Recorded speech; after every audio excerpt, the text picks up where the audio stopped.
ऊप में आते हैं तो ऊप में डेफिनेटली जो प्रोजेक्ट बनाया जाता है तो डेटाबेस में कनेक्टिविटी ज़रूर करवाई जाती है। अगर पीएफ में नहीं करवाते हैं तो फिर ऊप में ज़रूर करवाते हैं। तो सबके पास एनवायरनमेंट रेडी है एसक्यूएल सर्वर मैनेजमेंट स्टूडियो का? यस सर, मैं ठीक है, इंस्टॉलेशन वो सब का कुछ। मसला नहीं होगा ओवरऑल। जिसके पास नहीं है ज़रा मुझे मैसेज करके बताएं या वॉइस में बता दें।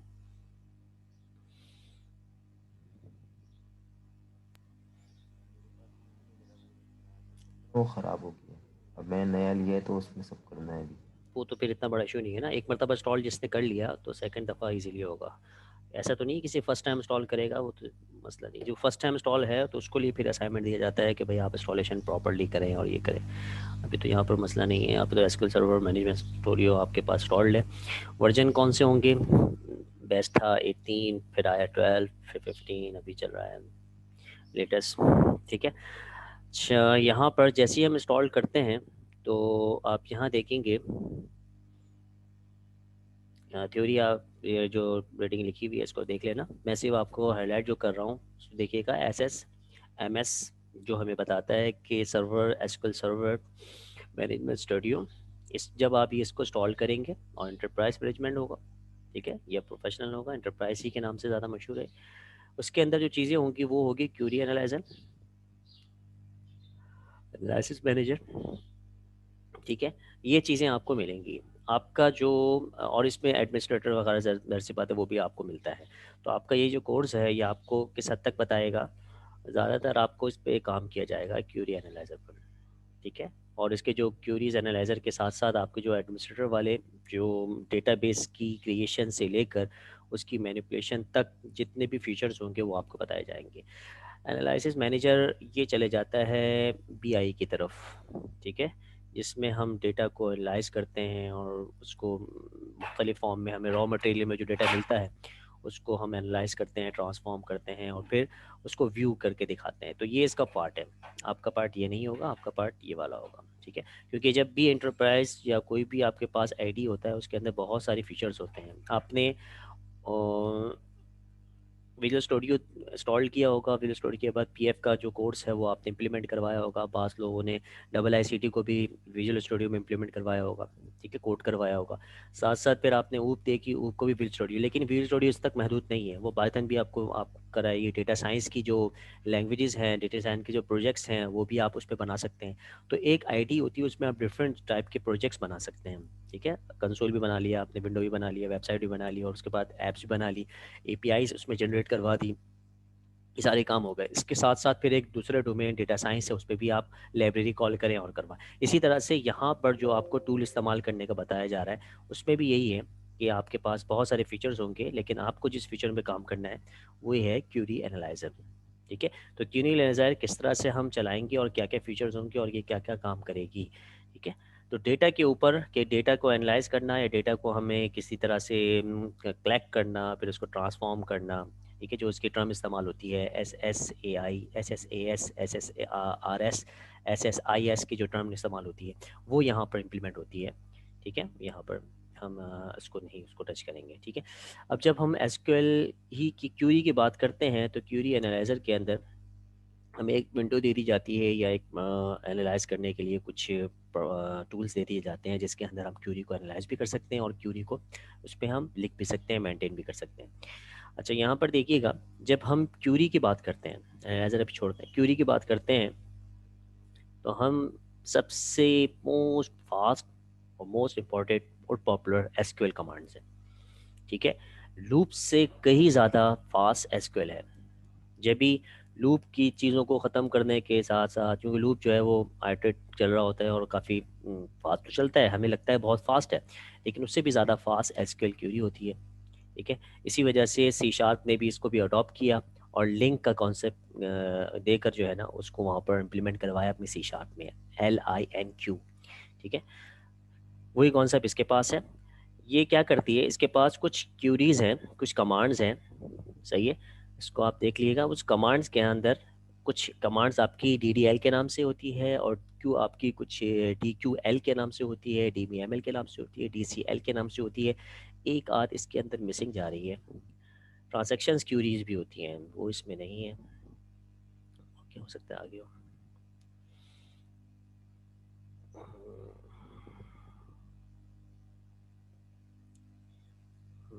वो नहीं है इसमें, ठीक है। DDL, DQL, DML और DCL, अभी यहाँ पर कैटेगराइज किया गया है उसको डेटा डेफिनेशन लैंग्वेज। डेफिनेशन तो समझते हैं ना क्या होती है? सी माइक्रोसॉफ्ट के प्लेटफॉर्म पे डेफिनेशन किसे कहते हैं? अगर मैं कीवर्ड डेफिनेशन की बात करूं, विजुअल स्टूडियो में आपने C# को कोड किया, उसमें किसी भी क्लास का स्ट्रक्चर देखना हो, ठीक है, जैसे कि आपको स्ट्रिंग क्लास है, स्मॉल के साथ नहीं, कैपिटल स्ट्रिंग एस को कैपिटल कर दें तो वो एक क्लास बन जाती है, ठीक है। अगर आपने एस को स्मॉल कर दिया, ब्लू में आ गया, तो वो क्या बन जाता है? डेटा टाइप बन जाती है, जो जिससे हम वेरिएबल जनरेट करते हैं। उस एस, जो कैपिटल एस है, उस पर आपने राइट क्लिक किया और उसके ऊपर एक पॉपअप विंडो खुल जाती है, क्लियर है? उसमें एक आता है गो टू डेफिनेशन, गए उसमें कभी ऑप्शन इस्तेमाल किया इसमें?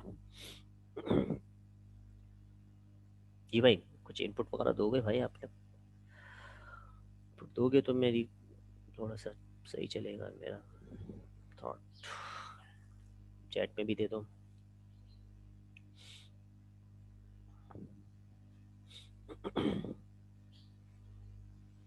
जी, वहाँ पे पहुँचे कोई डेफिनेशन की तरफ? अगर नहीं पहुँचे तो उसको करके देखिएगा।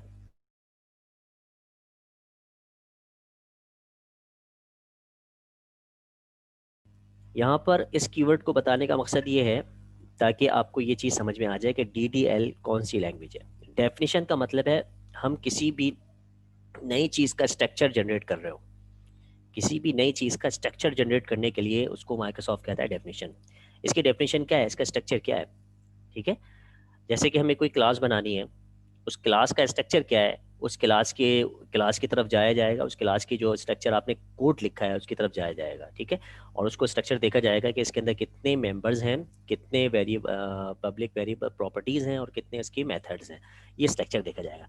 इसी तरह से जब भी हम अपने डेटाबेस पे, क्योंकि कोडिंग में तो क्लास चलती है, टेबल नहीं चलता, जैसे ही हम उस क्लास को मैप कर देते हैं डेटाबेस की तरफ, तो वो एक टेबल जनरेट हो जाता है।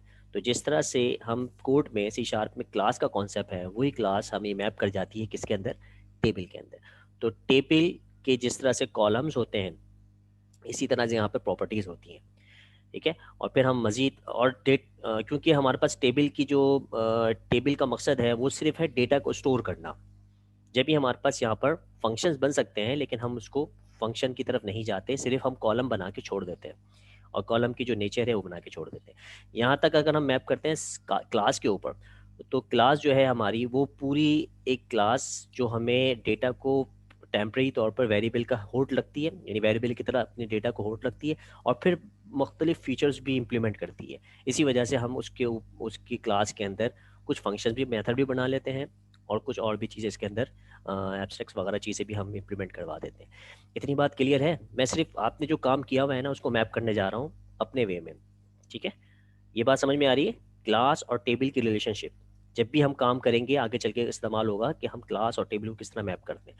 तो हमें जब भी यहाँ पर टेबल क्रिएट करना है, या टेबल को ऑल्टरेट करना है, या टेबल को वहाँ से डिलीट करना है डेटाबेस से, या टेबल का नाम गलत हो गया है, उसको हमें टेबल के नाम को चेंज करना है, या फिर आपने डेटा को डिलीट करना है लेकिन उसके स्ट्रक्चर के हिसाब से, वो बताता हूँ, कमेंट करना है, ये तमाम चीज़ें DDL में आएगी। टेबल क्रिएट होगा, टेबल ऑल्टर होगा, टेबल ड्रॉप होगा, ये डेटाबेस से ही ड्रॉप हो जाएगा। रीनेम करना है, ट्रंकेट, ये डिलीट की तरह है, ठीक है। टर्नकेट की कमांड है, ये सारी कमांड्स है, इसको यूज़ करेंगे। टर्नकेट डिलीट की तरह है। कोई बताएगा डिलीट और टर्नकेट में क्या डिफरेंस है? यहाँ तक तो ये इस्तेमाल किया होगा यार। सर डिलीट कर रहा था, ट्रंकेट हमने यूज नहीं की कमांड। अच्छा, डिलीट से एक रॉ डिलीट हो जाएगी, ठीक है। या डिलीट आपने अगर वेयर क्लॉज के अंदर कोई क्लॉज रखा है, उस कंडीशन के हिसाब से एक रॉ है तो एक रॉ डिलीट हो जाएगी, मल्टीपल रॉ है तो मल्टीपल रॉ डिलीट हो जाएगी, ऐसी है डिलीट का, ठीक है। और अगर हम पूरा टेबल पे डिलीट चलाते हैं वेयर क्लॉज के बगैर, तो पूरे टेबल का रिकॉर्ड डिलीट हो जाएगा। ये हो गया।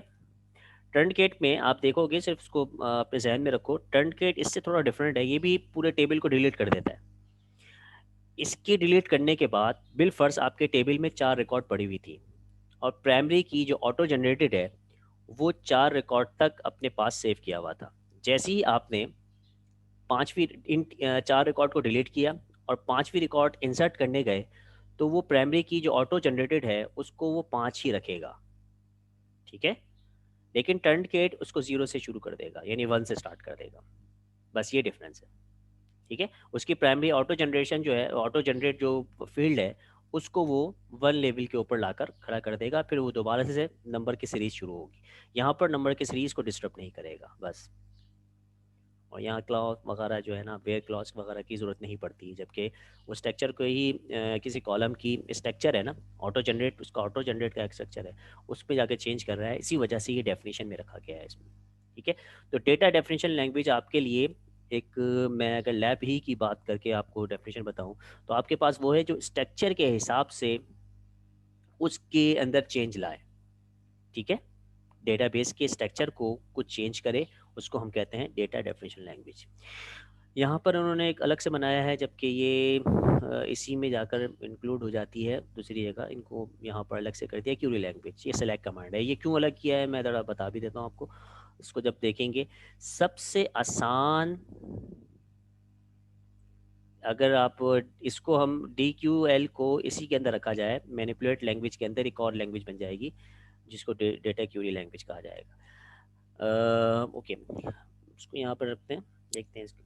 अगर डेटा मैनिपुलेट लैंग्वेज, कुछ मैनिपुलेशन करना है टेबल के अंदर, स्ट्रक्चर के अंदर नहीं बल्कि रिकॉर्ड से खेलना है, ठीक है। ये तो स्ट्रक्चर को मॉडिफाई कर रहा है, ये रिकॉर्ड्स के अंदर कुछ हमें काम करवाना है, इंसर्ट अपडेट डिलीट, तो ये वहाँ पर काम आएगी, ठीक है। जब भी इसको मैनिपुलेट कहा गया है कि टेबल के रिकॉर्ड को मैनिपुलेट कर रहे हैं, डेटा को मैनिपुलेट कर रहे हैं, डेटा की स्ट्रक्चर को खेल रहे हैं, डेटा को क्यूरी करके लेके आ रहे हैं, जिस तरह से जो है। अच्छा, डेटा कंट्रोल, कंट्रोल कि आपने अपना डेटा का कंट्रोल किसी एक यूज़र को देना है, ग्रांट करना है, रिवोक करना है, परमिशन लेनी है या देनी है, इस तरह का स्ट्रक्चर को हम कहते हैं डेटा कंट्रोल लैंग्वेज, ठीक है। एक होता है ट्रांजैक्शन क्यूरी कंट्रोल लैंग्वेज होती है, जिसके अंदर हम ये कहते हैं कि सिंगल सिंगल रिकॉर्ड से हम नहीं खेलते, बल्कि डेटाबेस में मल्टीपल रिकॉर्ड एक साथ देते हैं और एक साथ हम रिमूव करवा देते हैं, तो उसको फिर ट्रांजैक्शंस लैंग्वेज कहा जाता है। उसमें रोल बैक का, कमिट का, ये मुझे नज़र नहीं आ रही, हालांकि ये एडवांस टॉपिक है, उसको होना चाहिए। देखते हैं हम उसको, पहले ये अचीव कर लेते हैं, उसके बाद उसको भी हम उसको ऐड कर देंगे। ठीक हो गया? यहाँ तक किसी को समझ में नहीं आया तो मुझे बताओ, क्योंकि ये इसके बाद हम नए पेज के ऊपर जाने से पहले यहीं तक की क्यूरी देख लेते हैं, फिर नया सेशन अगले पेज पे शुरू होगा। 2 मिनट 1 मिनट बाकी है मेरे ख्याल से इसमें। जी, इसमें किसी को सवाल तो मुझसे पूछें आप, ताकि हम आगे। यस, कोई सवाल है भाई? नो सर, इजी है, ठीक है। मैं पे फोर्स लिस्ट को क्लोज स्टॉप करता हूँ, नया सेशन स्टार्ट करते हैं और फिर हम देखते हैं आगे प्रैक्टिस पे आते हैं कि ये क्या करवा रहा है। ओके, 3rd पेज से हमारा इन्वायरमेंट स्टार्ट है।